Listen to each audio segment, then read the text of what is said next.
सोचा है कभी कि कुछ शोज सिर्फ टीवी पर नहीं आते, वो हमारी जिंदगी का, हमारी संस्कृति का हिस्सा बन जाते हैं। छोटा भीम बिल्कुल ऐसा ही एक शो है। सालों से क्या बच्चे क्या बड़े सबके दिलों पर राज कर रहा है। तो सवाल ये उठता है कि आखिर ऐसा क्या है एक सिंपल से कार्टून में जो उसे एक कल्चरल फिनोमिनल, मतलब एक पूरी की पूरी सांस्कृतिक घटना बना देता है क्या इसके पीछे का राज? चलिए पता लगाते हैं। इसका जवाब न शायद कालिया की एक बहुत ही मशहूर लाइन में छिपा है। भीम फिर हीरो बन गया। बस ये एक लाइन और शो का पूरा निचोड़ इसमें आ जाता है। हीरोइज्म और थोड़ी बहुत राइवलरी का वो सिलसिला जो कभी खत्म ही नहीं होता। तो चलिए सबसे पहले चलते हैं उस दुनिया में जहां ये सब कुछ होता है, यानी ढोलकपुर की दुनिया में। ढोलकपुर, यही तो है इस शो की जान। ये हमारे हीरो भीम का घर है। यहीं पर दोस्ती है, एडवेंचर है और हाँ, ढोलू और भोलू जैसे किरदारों की शरारतें भी हैं। लेकिन एक चीज है जो इन सबको, मतलब पूरी कहानी को एक साथ बांध कर रखती है, और वो है लड्डू, सबका फेवरेट लड्डू। अच्छा, अब ढोलकपुर की कहानियों में ना एक बहुत ही मजेदार एलिमेंट होता है, वो है जादू और किस्मत का। ये दोनों चीजें मिलकर कहानी में अक्सर एक बहुत ही दिलचस्प मोड़ ले आती हैं। जैसे ये देखिए, ये कोई मामूली तावीज नहीं है, ये तुम्हारी किस्मत चमका देगा। अक्सर कहानी में ऐसी ही कोई जादुई चीज आ जाती है जो पल भर में किस्मत बदलने का वादा करती है। जैसे राजू को ये तावीज मिला। ये एक तरह से कह सकते हैं कि कामयाबी का शॉर्टकट है, जो दिखाता है कि कैसे एक छोटी सी चीज किसी को भी रातों रात विनर बना सकती है। सोचिए, सिर्फ एक जादुई तावीज और इसके मिलते ही राजू अचानक से ढोलकपुर ट्रायथलॉन जीतने का सबसे बड़ा दावेदार बन गया। और बस यहीं से कहानी में एक मजेदार कॉन्फ्लिक्ट भी शुरू हो जाता है। लेकिन कहानी में ट्विस्ट तो आना ही था।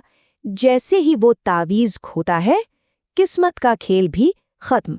और यहीं पर ये बात सामने आती है कि जादू पर भरोसा करना कितना नाजुक हो सकता है।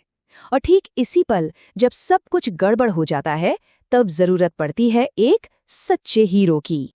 तो फिर एक हीरो होने का असली मतलब है क्या? क्या सिर्फ किसी जादुई चीज से जीत जाना, या फिर बात कुछ और है? चलिए इसी को समझते हैं। हीरो का कर्तव्य। देखिए, एक हीरो का काम सिर्फ कोई कंपटीशन जीतना नहीं होता। कहानी आगे बढ़ती है और हम देखते हैं कि भीम को जंगल में एक घायल हिरण मिलता है जिसके सींग काट लिए गए हैं।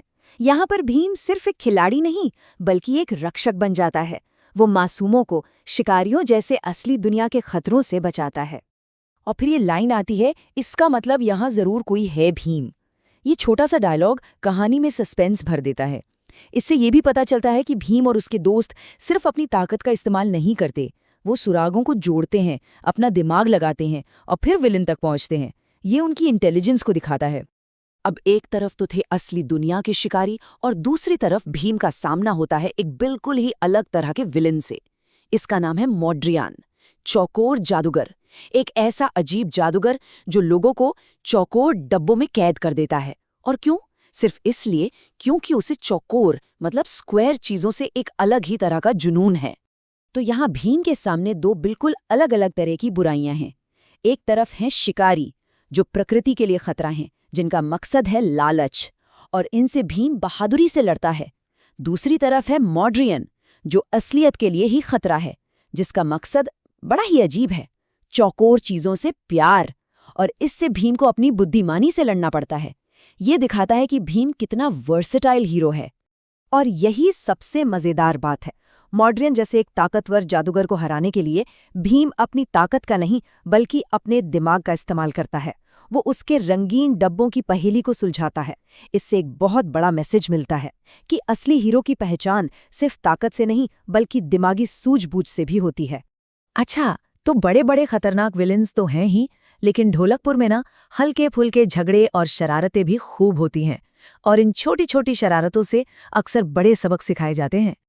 ये लड्डू कांड तो क्लासिक है। देखिए होता क्या है। पहला स्टेप, ढोलू और भोलू एक झूठ बोलते हैं। वो टुनटुन मौसी से कहते हैं कि कहीं मुफ्त में घी मिल रहा है, ताकि मौसी दुकान छोड़कर चली जाएं। फिर आता है स्टेप 2, क्राइम। वो दुकान से सारे ताजे लड्डू चुरा लेते हैं और फिर आता है तीसरा और सबसे मजेदार स्टेप, सबक। भीम उन्हें धोखे से अजीब स्वाद वाले लड्डू खिलाता है। कितना सिंपल है, जैसी करनी वैसी भरनी। तो यहाँ फॉर्मूला बिल्कुल सीधा और सरल है। हर शरारत का एक सीधा और अक्सर बहुत ही मजेदार नतीजा होता है। मतलब इस तरह से ये शो नैतिकता का, सही गलत का एक बहुत ही सिंपल सा पाठ पढ़ा देता है। तो अब तक हमने जो कुछ भी देखा, जादू, हीरोइज्म, शरारत, इन सब को अगर हम जोड़ दें तो छोटा भीम की जबरदस्त कामयाबी का असली फॉर्मूला क्या बनता है? चलिए इसे डिकोड करते हैं। तो ये है ढोलकपुर की कहानी का सीक्रेट नुस्खा। सबसे पहले लीजिए एक अजय दयालु हीरो, फिर उसमें मिलाइए कुछ वफादार दोस्त। अब तड़के के लिए डालिए एक साफ साफ दिखने वाला विलन, चाहे वो जादुई हो या शरारती। फिर ये पक्का कर लीजिए कि हीरो हमेशा अपने दिमाग या ताकत से जीते। कहानी के आखिर में एक सरल सा नैतिक सबक दीजिए, और हाँ, सबसे ऊपर से डालिए ढेर सारे लड्डू। और अगर हम इस फॉर्मूले को देखें तो ये कुछ ऐसा दिखता है। हीरोइज्म यानी वीरता सबसे बड़ा हिस्सा है, करीब 40%। फिर आती है दोस्ती 25%, और लड्डुओं का भी महत्व कम नहीं है, पूरे 20%। और बचा हुआ 15% जादू और शरारत का तड़का। यही वो परफेक्ट मिक्स है जो हर किसी को इतना पसंद आता है। और ये सब हमें एक बहुत ही दिलचस्प सवाल पर लाकर छोड़ देता है। कहानियों की दुनिया में क्या एक भरोसेमंद, बार बार काम करने वाला फॉर्मूला हर बार मिलने वाले नए नए सरप्राइज से ज्यादा जरूरी है? शायद छोटा भीम की इतनी बड़ी कामयाबी का राज इसी एक सवाल के जवाब में छिपा है। सोचने वाली बातें है ना?